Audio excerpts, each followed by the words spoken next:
Ayun, gandang umaga pong muli sa inyong lahat. Nandito na tayo sa Langkaan Dos, sakop ng Dasmariñas, Cavite. Ito po yung kanilang barangay road, papunta doon. Patagos po ng barangay Biloso. Ayun po yung linggo pa rin. Pangalawang series po ng vlogging natin ngayong araw. Ika-27 araw sa buwan ng Abril 2025. Ang oras na po natin, alas 9 Gs na ng magandang umaga, lumalakas na ang hangin. Update po ulit natin dito sa inyo yung alignment ng Calax. Mula naman dito sa Langkaan Dos, tatagos po tayo ng Governor's Drive. Ng Aguinaldo Highway Interchange, no? Silang Aguinaldo Highway.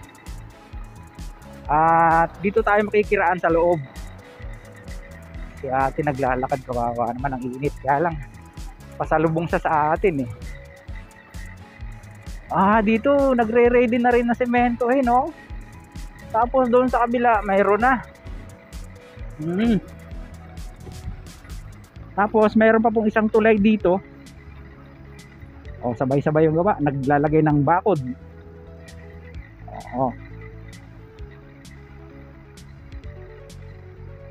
Tulay yan, hindi yan box tunnel.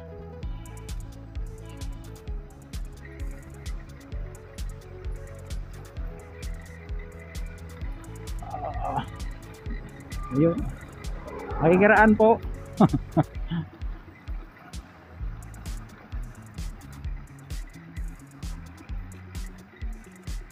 Dito tayo sa kabila.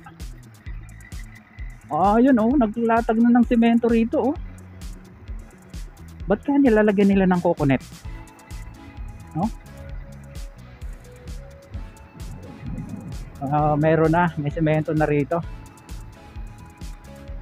Sabi ko sa inyo, mas mabilis lang kasi yung gawa dyan sa compare sa mga tulay, matagal ang tulay Ayun po yung kanilang, dalawa, no? Merong isa doon, yung kanilang concrete paving machine. Yan po yung nagpapatag ng semento. Saka mayroon siyang nagba-vibrate para hindi siya ampaw sa ilalim, no? Tapos mayroon siyang sinusundan na giya, yung bagting na tali, yung kitay sa Tagalog. Dapat pantay na pantay yun, naka-level siya. At in fairness sa Calax, ang kanila pong kalsada, wala pong patong na yan, wala pong patong na espalto yan, pero makinis, no? Dahil nga doon sa kanilang slip for machine na ginagamit.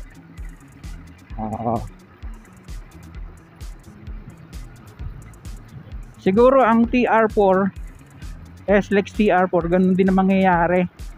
Hindi napapatungan kasi ang espalto kasi makinis siya kung sa makinis, no?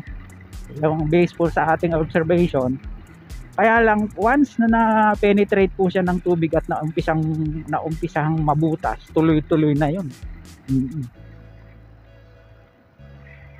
Ayun pa yung babaybayin natin.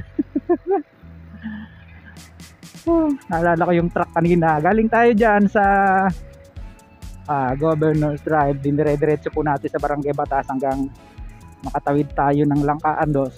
Nadaanan natin yung isang truck na balahaw, lambot ng lupa box culvert. Dito talaga magsasawa ka sa pulbos dito.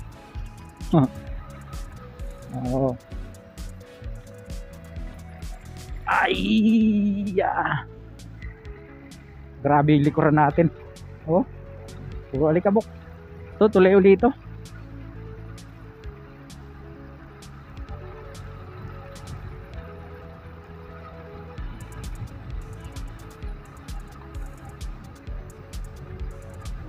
Ayan, sana po ay nai-enjoy nyo yung ating biyahe kahit puro bundok to, no? Kasi construction site po ito, kaya lang ina-allowed nila yung mga residente rito na magsidaan, even yung mga nagtatrabaho po rito. Ano kaya ito? Abax tunnel ito. Oh, yan, oh, laki, oh. Wala siyang girders eh, buhos yan sa ibabaw.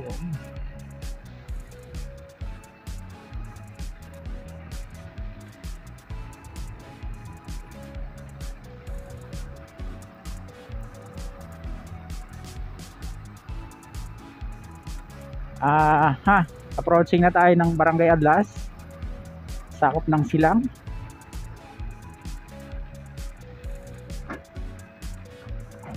Saan na kaya ang daan?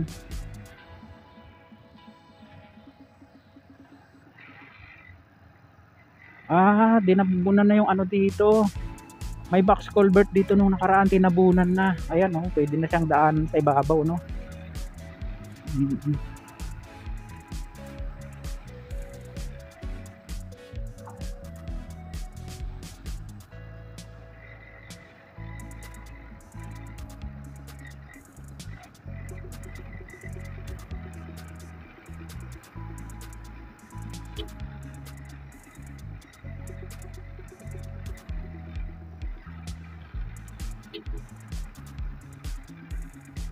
Wow, parang espasol. Yan. Yan na po yung overpass bridge ng Adlas. At magmula dito, hindi na tayo makakadiretso hanggang dun sa Aguinaldo Highway. Diyan na tayo dadaan sa pababa ngayon.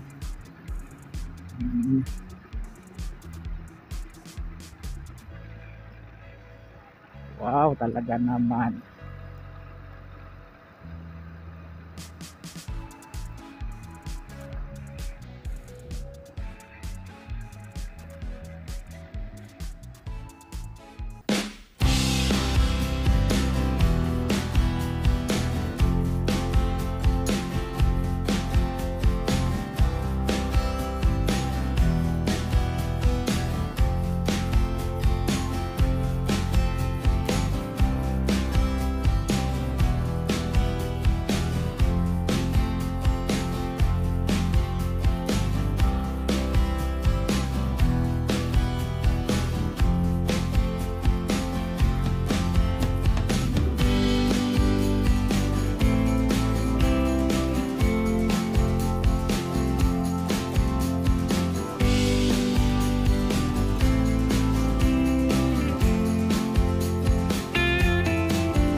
Ayan, nandito na tayo sa arko ng Barangay Adlas. Yan. Palabas na tayo ng Aguinaldo Highway. Hindi na po natin pinakita ng buo yung paano tayo lumabas dito, no? Nadaanan po natin yung Sister of Mary, yung Boys Town. Siyempre, tumawid tayo doon sa overpass bridge na dyan sa Calax, galing doon sa pinanggalingan natin kanina. Nakita natin talagang full blast na yung kanilang gawa, no? Kahit na linggo ay nakita nyo naman napakaraming gumagawa. Sinasamantala po kasi nila yung ganda ng panahon, at ganun din tayo. Dahil pag nagtagulan, nako, yari na naman. Tenga na naman yan, kabayan. Yan, Aguinaldo Highway na po ito. Pag kumaliwa, papunta ng Dasma. Pag kanan, papunta po ito ng Tagaytay area.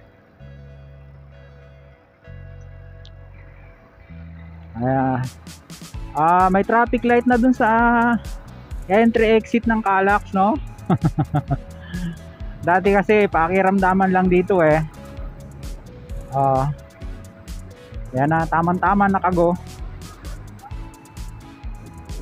Meron lang po tayo ilang papakitang aerial shot sa inyo kasi nakita ko nung nakaraan, kaya pala ang kitid niya, no? Dahil gagawin pa pala yung kabila. Imposible naman kasi na ganun lang kakitid yung interchange bridge niya, no? Kaya ang lapad-lapad dito ang Aguinaldo Highway. Halos 4 lanes ito. 2 lanes magkabila, parang mayroon pang shoulder lane. Ayan, no? Ayan. Itong isang lane, yung westbound o west side, no? Kasi silangang bahagi itong kaliwa eh. Ito na yung dinadaanan natin, tapos ito yung ginagawa ngayon. Ayan, no? Tingnan natin yan mamaya sa aerial shot.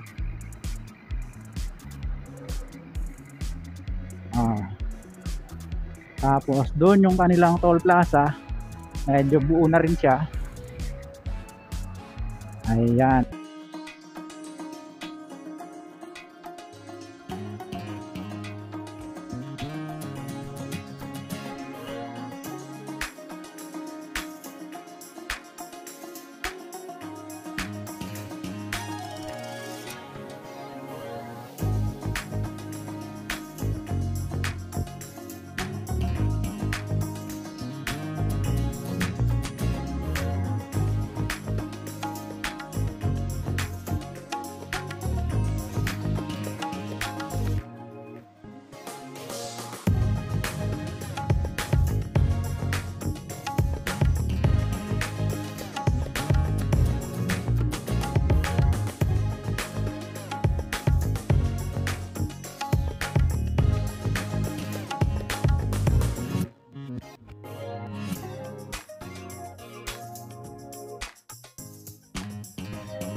So yun, hanggang dito na lang po muna yung pong ating vlog dito naman sa isang bahagi ng Calax. Ito pong from magmula po dyan sa Langkaan Dos papunta po dito sa Governor's Drive sa Silang. Ayun, sa mga ngayon lang napagawin sa ating pong munting channel, huwag niyo pong kalimutang mag-like at mag-subscribe, pakipindot ko ang notification bell para lagi po kayong updated anytime na mag-upload tayo ng video. Ito pong muli si Kabayang Alex, lagi nagpapaalala. Ingat po tayo, lagi tayong maraming pagpasalamat sa inyo. See you po in my next vlog, God willing. Hasta la bye.